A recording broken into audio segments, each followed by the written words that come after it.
कश्मीर में किसने क्या खोया, हमने भी खोया है, हमारे लोगों ने खोया है। 70 साल में कुछ नहीं हुआ। मैं आपसे जानना चाहता हूं कि 11 साल तो आप अपने क्यों नहीं गिनते हो? नहीं गिनते हो भाई। अरे 70 साल बदलो। कॉन्स्टिट्यूएंट असेंबली में बताइए 24 सीटें खाली हैं कि नहीं खाली हैं? अभी 24 सीटें। आप क्यों नहीं भर पाए? आपसे नहीं सुनना चाहता हूं कौन भर पाएगा। अखिलेश यादव ने अमित शाह को टारगेट लेते हुए पूरी हकीकत बयान की कि देश में क्या चल रहा है, कैसे लोग क्या कर रहे हैं। कश्मीर का मुद्दा उठाया गया जहां आतंकवादियों के हमले से जाने कितने नौजवान मारे गए हैं। और इसके साथ ही अखिलेश यादव ने बताया कि कॉन्स्टिट्यूएंट असेंबली कहां से निर्णय लेती है, ऊपर से नीचे तक कैसे आता है। और अखिलेश यादव की ये सब बातें सुनकर अगर लोग नहीं समझ पा रहे तो फिर क्या ही समझेंगे। उन्होंने पूरी हकीकत बयान की और उसके साथ में एक कहानी भी सुनाई जो इनके ऊपर पूरी तरीके से फिट बैठ रही है कि देश में कैसे चल रहा है, कैसी राजनीति चल रही है। उन्होंने अकबर और बीरबल का उदाहरण दिया है कि जैसे बादशाह की नौकरी बीरबल करता था, ऐसे ये लोग भी कर रहे हैं कि उनके पिछलग्गू बने हुए हैं। इन्होंने ये भी बताया कि जो सरकार कहेगी लोग उसे अच्छा ही कहेंगे। ऐसा उदाहरण दिया है कि पूरी तरीके से इनके ऊपर फिट बैठ रहा है कि गलत हो तो गलत को भी ये लोग सही बोलेंगे, अब बाद में वो सही भी निकल जाए गलत तो फिर हाँ उसको भी सही बोलेंगे। वाह। तो चलो ये पूरी वीडियो देखते अखिलेश यादव ने क्या कहा और क्या हुआ, आखिर तक देखिएगा, लास्ट तक वीडियो ज़रूर देखिएगा तो आपको कुछ समझ में आएगा कि देश में क्या चल रहा है। कश्मीर में किसने क्या खोया, हमने भी खोया है, हमारे लोगों ने खोया है। 70 साल में कुछ नहीं हुआ। मैं आपसे जानना चाहता हूं कि 11 साल तो आप अपने क्यों नहीं गिनते हो? नहीं गिनते हो भाई। अरे 70 साल बदलो। कॉन्स्टिट्यूएंट असेंबली में बताइए 24 सीटें खाली हैं कि नहीं खाली हैं? अभी 24 सीटें। आप क्यों नहीं भर पाए? आपसे नहीं सुनना चाहता हूं कौन भर पाएगा।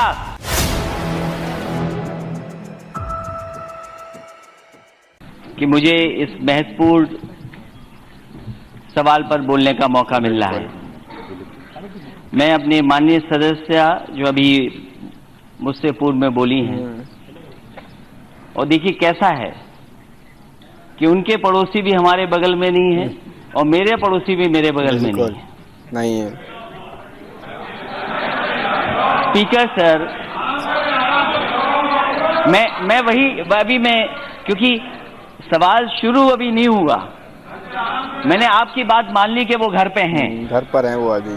स्पीकर सर, देश के होम मिनिस्टर साहब ने ये कहा कि हमने कॉन्स्टिट्यूएंट असेंबली से पास कराया है। क्या पास कराया है देखते हैं।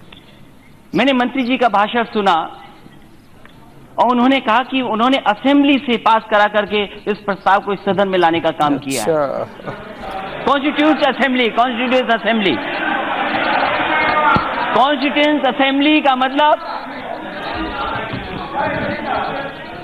ने ऐसा नहीं कहा है, थोड़ा उनकी समझने में गड़बड़ हो गई है। देखते हैं क्या है। मैंने ऐसा कहा है कि कॉन्स्टिट्यूएंट असेंबली का अब अस्तित्व नहीं है और राष्ट्रपति महोदय एक कॉन्स्टिट्यूशन ऑर्डर लेके आए हैं कि constituent assembly means assembly of Jammu and Kashmir, ऐसा नहीं। स्पीकर सर, माननीय सदस्य उस समय नहीं होंगे। स्पीकर सर, मैं यही चाहता था, स्पीकर सर मैं ये चाहता था एक बात और आ जाए। अच्छा बिल्कुल भी बोल रहे हैं, रिकॉर्ड में भी आप चाहें तो मैं स्पीकर साहब सहमत हूं जो आपने कहा, लेकिन ये बात मैं एक बार दोबारा सुनना चाहता था। दोबारा सुनना चाहते थे। और मैं इसलिए कि मैं एक किस्सा सुनाना चाहता हूं क्योंकि समय नहीं है, लेकिन आप मेरे को किस्सा नहीं सुनाने देंगे। नहीं सुनाइए आप। स्पीकर सर, 2 दिन पहले उस प्रदेश के गवर्नर ये कहते हैं कि मुझे नहीं पता कि क्या होने जा रहा है। अच्छा, पता नहीं। और 48 घंटे के बाद क्या हुआ वो पूरा देश जानता है। उन बातों को मैं दोबारा कहूं, मैं दोबारा ये कहूं कि जो हमारी मायावती ने कहा कि सड़कों पे क्या है, जिस प्रदेश के लिए फैसला लिया गया है वो प्रदेश में खुशी है कि नहीं है, उस हिस्से में खुशी है कि नहीं है। बिल्कुल बात सही है। वहाँ की जनता दुखी है या खुश है, कम से कम मैं जान लूं। बिल्कुल जानने का अधिकार है। और फिर स्पीकर सर, मैं वो किस्सा बताता हूं। ये बादशाह एक बार बैठे थे, दावत हो रही थी उनके यहाँ, बड़े बड़े मंत्री, महामंत्री, सलाहकार सब बैठे थे। बिल्कुल बैठे थे। वो किस्सा ऐसा है जो आप भी सुनोगे, शायद आपको उसमें जवाब मिल जाएगा और देश ये समझ जाएगा कि हाँ यही हुआ होगा। और जब खाना दावत चल रही थी, बादशाह ने केवल इतना कह दिया कि देखो बैगन की सब्जी कितनी अच्छी बनी है। और सलाहकारों ने इतने पुल बांधे कि देखिए बैंगन ऐसा कभी बन ही नहीं सकता था।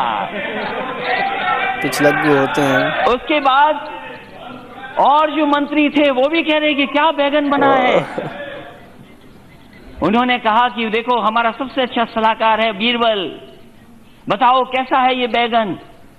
बोला इससे अच्छी तो सब्जी बनी नहीं सकती थी, ये तो सबसे अच्छी सब्जी है, अच्छी। क्योंकि सब्जी के ऊपर ताज है, इसलिए ये सब्जियों का राजा है। और अगले दिन हुआ क्या कि वो बादशाह बीमार हो गए। उन्होंने तलब किया कि समझाओ आकर बीरबल जो सब्जी तुमने बताया तो सबसे अच्छी है। अब क्या होता है सब्जी का? अभी देखिए फिट होगी। और जब बुलाया गया तो देखा कि बादशाह बीमार हैं। बादशाह बीमार हो गए थे। और उनके आसपास चारों तरफ जितने भी हकीम, जितने भी हो सकते सब थे। उन्होंने बीरबल से पूछा ये बताओ कल तो कह रहे थे सब्जी अच्छी है और ये आज आप आते ही बुराई करने लगे। बिल्कुल सही। और जब बुराई कर रहे हो तो आखिरकार क्यों बुराई कर रहे हो?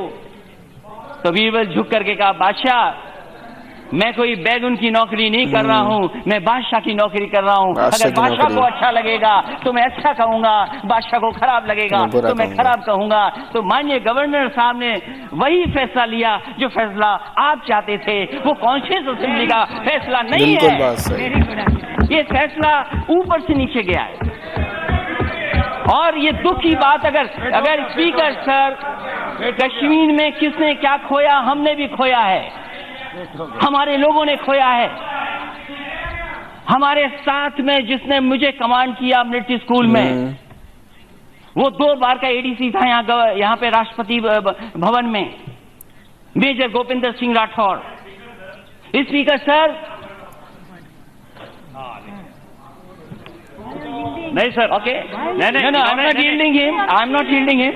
स्पीकर सर आप बोलते जाओ। ये स्पीकर सर मैं कहना चाहता हूँ वो यहाँ से गया अपनी नौकरी छोड़कर। I am not yielding you, I am not yielding you, I am not listening, I am not yielding, I am not yielding.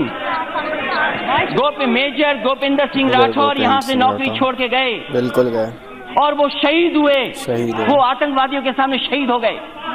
और अखिलेश यादव की ये सब बातें सुनकर अगर लोग नहीं समझ पा रहे तो फिर क्या ही समझेंगे। उन्होंने पूरी हकीकत बयान की और उसके साथ में एक कहानी भी सुनाई जो इनके ऊपर पूरी तरीके से फिट बैठ रही है कि देश में कैसे चल रहा है, कैसी राजनीति चल रही है।